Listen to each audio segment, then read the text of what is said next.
would never imagine in a million years going up on stage at the Oscars and like talking about my period in any way.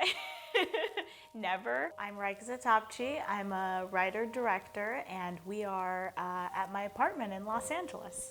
It's really interesting to watch and see how some of the themes that I focused on when I was 15 years old are similar to the themes that I still focus on now at 25 years old, 10 years later. I think I've always been really driven and motivated by social action. I've always thought that as an artist and a creator, whether I be an actor or a filmmaker, I always feel like I have a responsibility as a citizen to really use my tool of filmmaking as a means to educate people. Even in like my first narrative short film that I directed, Madaran, it's an Iranian short film. The film ultimately focuses on Islamic Sharia law and one woman's right to decide whether or not to execute the man who killed her son. And the power in that instance was given to her. For me, I found that to be very interesting because a woman has the power to decide whether or not a man lives in this particular situation. That was like, oh my gosh, I have an opportunity to educate people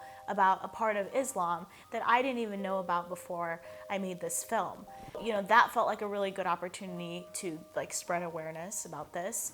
And then Period End of Sentence, of course, is another exceptional opportunity to spread awareness about a topic that's taboo not only in India or other countries, but in the United States as well. So I think for me, filmmaking, the purpose of it is really to take down walls and to educate, not by feeding people medicine, but by, you know, sharing character and art with audiences. Before I even started working on the film, it was like 6 months before, and I was buying like a box of tampons, and there was a male clerk. And I was like mortified. I just wanted to get out of there. That to me is like a really great example of how far I've come as a woman, owning the fact that I'm a woman and it's okay if we have to like use pads and tampons, and you know, our periods really make us strong in a lot of ways. I think women are beautiful because of how strong we are and yet how fragile and